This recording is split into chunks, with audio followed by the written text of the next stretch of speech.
আহ, উপস্থিত মুরব্বীবর্গ, উপস্থিত প্রিয় নেতৃবৃন্দ, কর্মী ভাইরা, সামনে উপস্থিত সাংবাদিক ভাইরা সহ এলাকাবাসী ভাইরা যারা উপস্থিত আছেন, আসসালামু আলাইকুম। আসলে আজকে তো আমাদের এখানে ঠিক এইভাবে অনুষ্ঠান বা আনুষ্ঠানিকতার কোনো বিষয় ছিল না। অ্যাকচুয়ালি মোতালেব সাহেব উনি পুরনো মানুষ, দলের একজন পুরনো নেতাকে আমি একটু দেখতে চেয়েছি, কথা বলতে চেয়েছি। আপনারা নিশ্চয়ই খেয়াল করেছেন, আমি ওনার কাছে একটি কথা বলেছিলাম, জিজ্ঞেস করেছিলাম যে ওনার কি উপদেশ দেশের সকল বিএনপির নেতা কর্মী, শহীদ জিয়া, দেশনেত্রী খালেদা জিয়ার সকল নেতাকর্মীর প্রতি ওনার কি উপদেশ। উনি ওনার অবস্থান থেকে ওনার যতটুকু বক্তব্য উনি উপস্থাপন করেছেন। আহ, একই সাথে আমাদের পিরোজপুর জেলার আহ্বায়ক সাহেব নজরুল সাহেব উনি ওনার বক্তব্যে একটি কথা বলেছেন। উনি আমাকে বলেছেন অনুপ্রেরণা। নজরুল সাহেব, বিষয়টি আমি এভাবে দেখি না। আমি অনেকবার বলেছি, আমরা রাজনীতি করি, রাজনীতিতে অনুপ্রাণিত হই, আমাদের মূল শক্তি রাজনীতিতে এই দেশের জনগণ। কাজে আমাদের অনুপ্রেরণা যদি হয়ে থাকে, সেটি হচ্ছে বাংলাদেশের জনগণ হচ্ছে আমাদের অনুপ্রেরণা। কারণ বাংলাদেশের মানুষ যতবার, আমরা যদি রাজনৈতিকভাবে ব্যাপারটাকে দেখি, রাজনৈতিক বিবেচনায় দেখি, অর্থাৎ তাহলে নির্বাচন দেখতে হয়, এবং নির্বাচনে আমরা দেখেছি এদেশের মানুষ যতবার সুযোগ পেয়েছে স্বাধীনভাবে ভোট দেবার, তারা বিএনপির পক্ষেই রায় দিয়েছে। কাজে এটাই প্রমাণ করে যে এই বাংলাদেশের মানুষই হচ্ছে বিএনপির আস্থার প্রতীক বা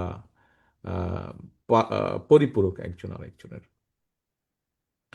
এখন বিষয় হচ্ছে যে, যেহেতু আজকে এখানে আমরা অনেকে উপস্থিত আছি, আহ, কয়েকটি কথা আমি আমার অবস্থান থেকে বলতে চাই। আজকে আমরা মোতালেব সাহেবকে দেখছি, উনি একটি হুইল চেয়ারে বসে আছেন। এবং কম বেশি এখানে যারা আপনারা উপস্থিত আছেন, কম বেশি প্রত্যেকের ধারণা আছে, বাই নাও এই অনুষ্ঠানের মাধ্যমে বহু মানুষ এর মধ্যে জেনেছেন যে কিভাবে উনি এরকম ক্ষতির শিকার হলেন। আতাতের আঘাতে উনি এরকম হয়েছেন, রাজনৈতিক প্রতিপক্ষের আঘাতে। প্রিয় সহকর্মী বৃন্দ, প্রিয় উপস্থিতি বৃন্দ, আমি বহু বছর যাবৎ প্রবাসে আছি, থাকতে বাধ্য হয়েছি আমি বিভিন্ন কারণে। সেই প্রসঙ্গে আমি গেলাম না বিস্তারিত আলোচনায়। দেখুন, আমাদের সহ, আমাদের দলের সহ বহু মানুষ বিভিন্নভাবে বিগত 17 বছর তো অবশ্যই, গত বছর জুলাই মাসে তো অবশ্যই অবশ্যই, এবং তারও আগে বিভিন্ন সময়ে মানুষের অধিকার প্রতিষ্ঠা করার জন্য, সেটি ভোটের হোক, রাজনৈতিক হোক, সাধারণ মানুষের অর্থনৈতিক স্বাধীনতার ক্ষেত্রেই হোক, বহু আন্দোলন হয়েছে দেশে, বহু সংগ্রাম হয়েছে, বহু নির্যাতন হয়েছে, বহু মানুষ শহীদ হয়েছে।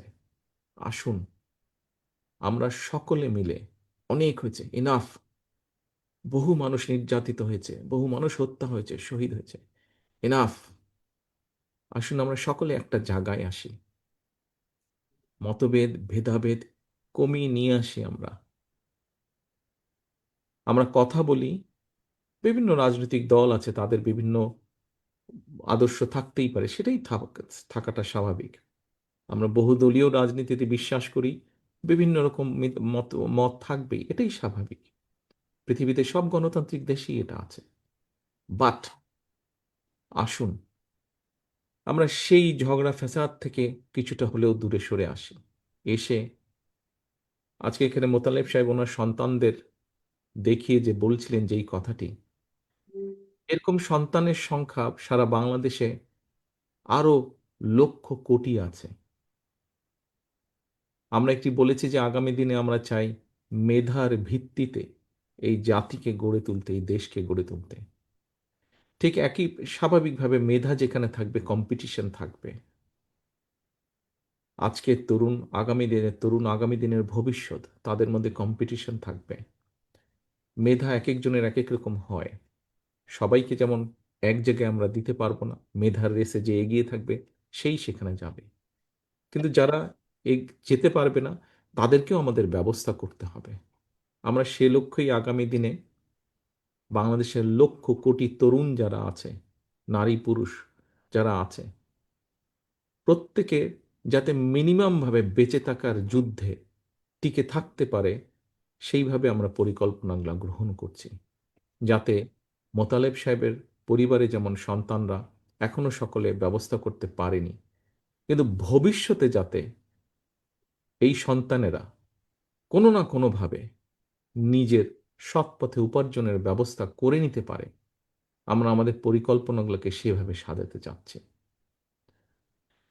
একজন রাজনৈতিক কর্মী হিসাবে আমি যেরকম আমার দলের পরিকল্পনা তৈরি করছি কিভাবে আগামী দিনের তরুণ প্রজন্মকে বিভিন্নভাবে কর্মসংস্থানের ব্যবস্থা করব, আমি যেমন আমার দলের রাজনৈতিক কর্মী হিসাবে পরিকল্পনা করছি, তৈরি করছি কিভাবে আগামী দিনে, একটু আগে রিজভী ভাই যেটা বললেন, লক্ষ লক্ষ মানুষ এই দেশের হাসপাতালের মেঝেতে শুয়ে থাকে, যাতে এইটিকে ধীরে ধীরে এই চিত্রের পরিবর্তন করা যায়, মানুষের কাছে যাতে মিনিমাম হলো একটু ভালো চিকিৎসা ব্যবস্থা পৌঁছে দেওয়া যায়, সেই পরিকল্পনা গ্রহণ করছে।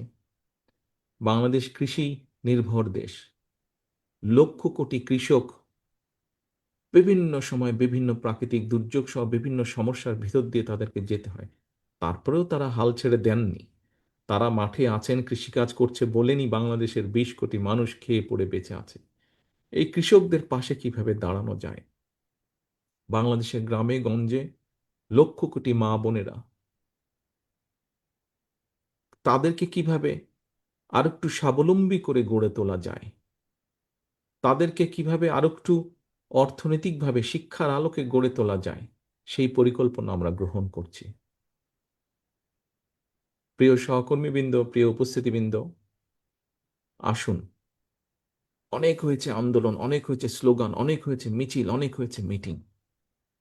এবার আসুন আমরা কম্পিটিশন করি দেশের মানুষের যে মৌলিক সমস্যাগুলো আছে, যা প্রতিদিন আমাকে, আপনাকে, প্রত্যেকটা মানুষকে যা ছুঁয়ে যায় জীবন যুদ্ধে বেঁচে থাকার জন্য, সেই সমস্যাগুলো কতটুকু একটু একটু করে কতটুকু আমরা কমিয়ে আনতে পারি, একটু একটু করে কতটুকু আমরা মানুষকে স্বস্তি দিতে পারি।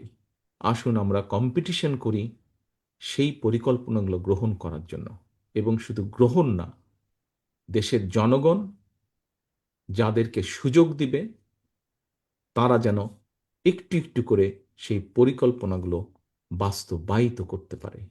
এই হোক আমাদের আগামী দিনের রাজনীতি, এই হোক আমাদের আগামী দিনের বাংলাদেশ এবং বাংলাদেশের মানুষের জন্য রাজনীতি, যাতে ভবিষ্যতে রাজনৈতিক মতপার্থক্য থাকতেই পারে, কিন্তু তার জন্য একজন মানুষকে শারীরিকভাবে আঘাত করতে যাতে না হয়, আঘাতপ্রাপ্ত যাতে না হন, এটাই হোক আমাদের বাংলাদেশের আগামী দিনের রাজনীতি। প্রিয় উপস্থিতিবৃন্দ, প্রিয় সাংবাদিক ভাইরা, আপনাদের মাধ্যমে আমি সারা বাংলাদেশে আমার দলের যত নেতাকর্মী আছে, সারা বাংলাদেশের যত গণতান্ত্রিক মানুষ আছেন, সবার কাছে আমার এই কথাগুলো পৌঁছে দিতে চাই। পরিশেষে আমি আল্লাহর দরবারে দোয়া করি আপনারা সকলে ভালো থাকুন। মোতালে সাহেব, আপনাকে আল্লাহ যতটুকু সম্ভব সুস্থতা দান করুন, এবং আসুন আগামী দিনে আমরা বাংলাদেশের মানুষের, যেহেতু এখানে আমরা প্রায় প্রত্যেকটা মানুষ বাংলাদেশ জাতীয়তাবাদী দলের রাজনীতির সাথে জড়িত, প্রতিটা মানুষ আমরা যাতে নিজেদেরকে বাংলাদেশের মানুষের কল্যাণে, দেশের ভালোর জন্য নিয়োজিত করতে পারি, আল্লাহর কাছে সেই রহমত চেয়ে আমার বক্তব্য শেষ করছি। আল্লাহ হাফেজ। বাংলাদেশ জিন্দাবাদ। বাংলাদেশ জাতীয়তাবাদী দল জিন্দাবাদ।